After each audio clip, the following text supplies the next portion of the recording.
bago itong kwento na to, attorney. Wala pa kayo sa mundo namin, 4 years ago, tinatarantado niya na ang social media kasama ang mga Filipino boxers. Kaya attorney, kung papanigan niyo yan, wala akong magagawa. Kung ako papanigan niyo, desisyon niyo yan.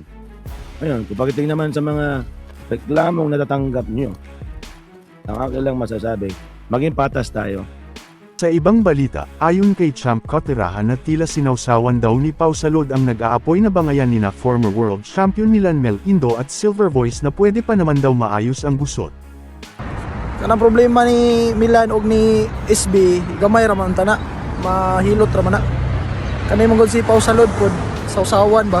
Kaya payo ni Coteraha, kung ganun din lang, bakit hindi na lang sina Salud at SD ang magharap? Isang bare knuckle showdown, walang palusot, walang wheelchair drama. Ang mas mayo, si Pau Salud na lang og si SB mo na idutan yung mayo. Lindot kina kay way kontra ginang kwan. Wa ginay dagang lalis, makitang katag na kasi puro vlogger ba. Wheelchair, walay bagay gud. Live na to, ito po'y karugtong ng aking counter na ginagawa ng kwento ako at kung sino-sino man mga boxers dyan kasama ni Casimero, mga Donaire, si Melindo at ang mga iba't ibang boxers dyan na itong Silver Boys na to, Mark Lontayaw, ay patuloy niyang ginagamit ang YouTube at ang mga ibang vloggers dyan para pagkakitaan ang mga boksingero. Okay. Ayun, kung pagdating naman sa mga reklamong natatanggap nyo, ang akin lang masasabi, maging patas tayo. Kung ano man ang reklamong ginawa nila sa Casimero nung araw sa Pix Gaming, sa pamumuno ni Mark Lontayaw, chairman, wala pong nangyari sa kaso na yan. Hindi sila nagpakita, hindi sila sumipot. Hindi tulad ng magkakapatid na Casimero, sumipot, naggumastos ng pera, bumiyahe, kumuha ng hotel, para lang sa kaso na yan na inilatag nila. Pero at the end of the day, hindi sila sumipot. Ngayon, kung meron naman pong reklamo itong Silver Boys Mark Lontayaw na to sa akin, asahan naman natin na sumipot siya sa GAB at may reklamo personally. Kasi kung hindi ka sisipot, ako ang sisipot sa GAB. Pero bago ako sumipot, magsa-address na ako dito sa social media. Kung ano ginagawa sa akin ng Mark Lontayaw na yan at ang mga boksingero gamit ang kanyang social media. At ang ginagamit niya ang mga MP-MP. Marami akong video dito na pinaglaban namin for 4 years ago at hanggang ngayon patuloy pa rin pinapaamin namin ang mga tao na yan. Pero ang result, umamin sila na sila ang may gawa sa kalungkutang nangyari sa sinturon ni Casimero. Tatlong leader po yan, mga TTFY na tinatawag nila. Tatlong leader na yan ay umamin na sila ang may gawa, na sila orchestrated na kumuha ng isang bata, hindi minor na edad, pero ginawa nilang minor na edad sa papel para lang makabuo ng kaso against kay Casimero. Pero ano nangyari, attorney? Hindi nagwagi. Walang nangyari sa kanilang reklamo. Dahil ako mismo, kasama ng aking misis, kami ang nakipagbakbakan dyan gamit ang aming attorney para si Casimero ay makabalik sa laban. Hindi na naging bago itong kwento na to, attorney. Wala pa kayo sa mundo namin, 4 years ago, tinatarantado niya na ang social media kasama ang mga Filipino boxers. Kaya attorney, kung papanigan niyo yan, wala akong magagawa. Kung ako papanigan niyo, desisyon niyo yan. Pero sana lang maging patas tayo sa laban. Ayan po ang mga social media na nagtatype. Tignan niyo po ang buong mundo kung ano sinasabi nila against sa Mark Lontayaw na yan.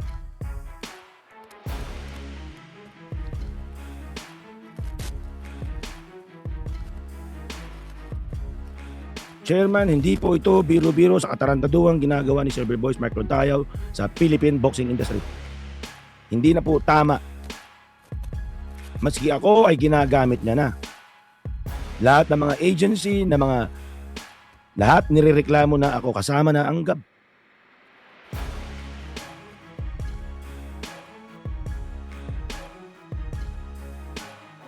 Hindi ako nangangamba, hindi ako natatakot. Kung ano mangyari sa akin sa GAB, mawalan ako ng lisensya, hindi ako natatakot. Ang laban ko dito, patas. Ang laban ko dito, marinig nyo, chairman, kung ano trabaho nitong announcer na to, which is may lisensya sa GAB. Lahat po tayo may lisensya sa GAB. Pero itong tao na to, tinatarantado niya ang kapwa niya kalisensya. Kasama na yung lisensya na si Coach Jason na matagal niya nang tinatratado. Tignan nyo ang kanyang channel. Paano niya babuyin ang magkapatid ng Casimero? Si Jason, may lisensya. Si Tata, may lisensya. Si Donaire, may lisensya. Si Melindo, may lisensya. Ako, may lisensya. Pero lahat kami binabanatan ni Silver Boys. Ngayon, kung yung lisensya na yan ay importante sa mundo ni Mark Lontayo sa pagiging announcer versus sa boksingerong tinatarantado niya, saan po kayo papanig? Maniniwala ba kayo sa mukha niyan? Sa channel niya? At sa kanya mga kadahilan? Excuse me, sa tarantado na yan.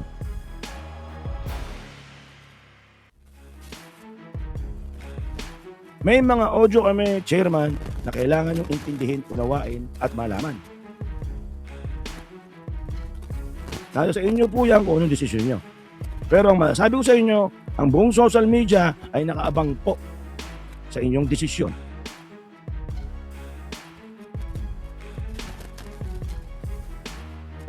Mag-uumpisa po tayo sa konting video or audio na ipaparinig ko po. Pakinggan nyo po kung kaaya-aya o tama po sa inyong pangdinig.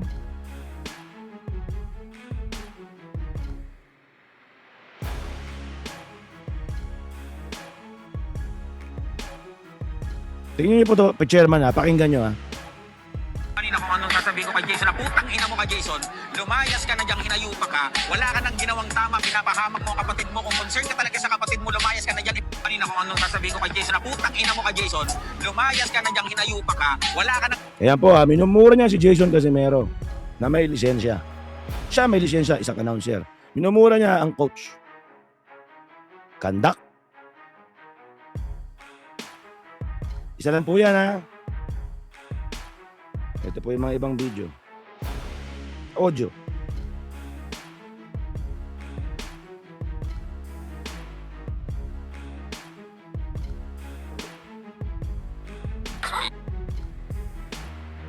Ikaw ang culprit sa pagbagsak ng karera ni Casimero. Well, yes! Ako naman talaga kinalaban nila ako Well, meron kalakas si Silver Voice. Narinig niyo po, chairman? Sa pagbagsak ng sinturon na wala ang sinturon ni Tata, ni Casimero, siya ay umaamin na sila ang may gawain. Totoo po yan. Dahil nasa akin po ang mga papel na mga baliktad na mga edad na ginawa nila sa bata. Nasa akin po lahat ang mga papel na false documented na ginawa nilang papel na kailangan nila. Ako po ang Trillanes ng boxing. Narinig nyo? Siya po ang Trillanes daw ng boxing.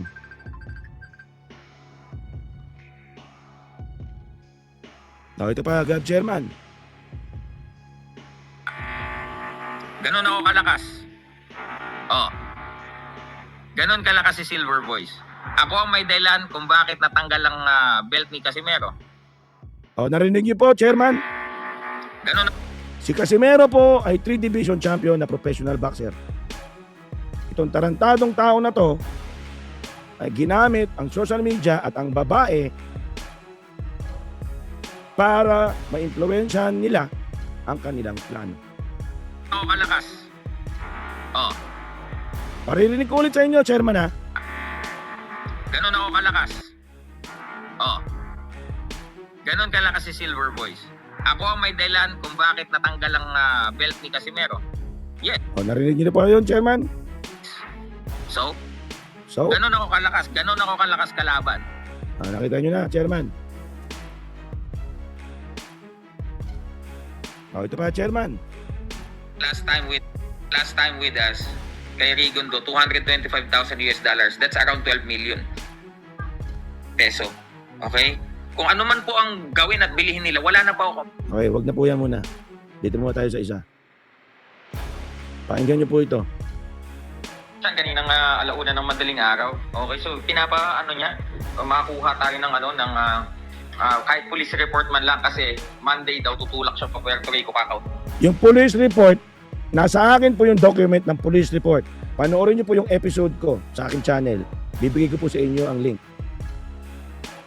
Nandiyan po lahat ang mga false document at police report na sinasabi niya. Sabi niya WBO.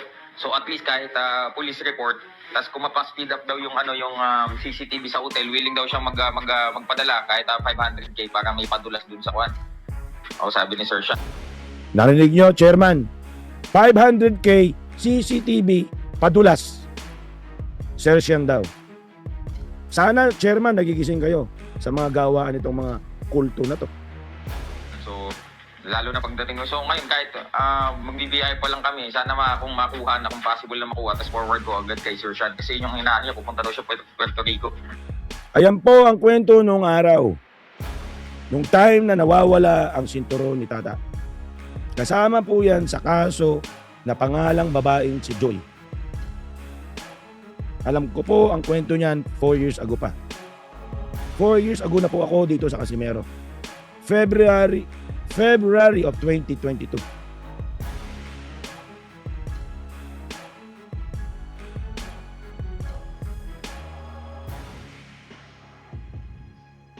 Si babae, babalik sa kanila yan tungkol sa Alam mo, yeah, exactly bro. Di ba? Ayan si babae, babalik sa kanila yan tungkol sa Alam mo, yeah, exactly bro. Di ba? Alam ko, kahit 2 weeks yun before bumiligtad si Joy, ini-inform ako ni Joy na, Kuya SB, Narinig niyo yung pangalan Joy? Yun po yung babaeng ginamit nila. Siya po ay nagkaso lahat ng mga false document naka-address po sa address ni Mark Lontayaw Silver Boys. Nakita niyo po yung galawan na yan? Nandito po lahat documented sa papel ko. Hawak ko po lahat yan. I-rewind nyo lang po yung mga ibang episode na ginawa ko dito. Gab Chairman. kaya sure ako, tinatakot ako nitong mga to. Tsaka, inaano niya pa daw, magbabayad daw kami. Ngayon, kung isipin nyo kung tanggalan ng lisensya, sino po ang dapat tanggalan dito? Si Silver Boys, binalak niyang tanggalan ang magkapatid ng lisensya. Walang nangyari, di ba? Geek Chairman. Pumunta pa magkapatid dyan. Pero nagwagi sila tanggalan ng sinturon. Ganyang kabagsik, Chairman. Ang nangyari sa sinturon ni John Del Casimero na Philippine Treasure natin.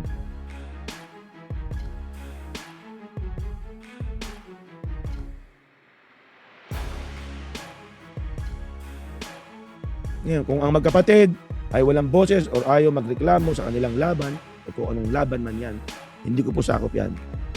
Basta ang laban ko dito, kung paano ko tinatarantado ng Mark Lontayaw Silver Boys na yan gamit ang GAB agency.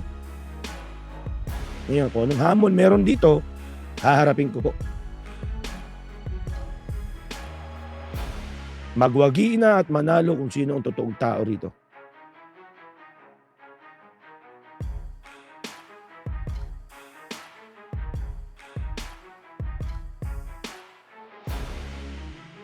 Last time with us, kay Rigondo, $225,000 US. That's around 12 million. Last time, Wag na yan. Ito na lang. ikaw daw ang culprit sa pagbagsak ng karera ni Casimero. Well, yes! Ako naman talaga, kinalaban nila ako eh. Ayan, ang sarap pakinggan, di ba, Chairman? Ang sarap pakinggan na talagang inaamin nila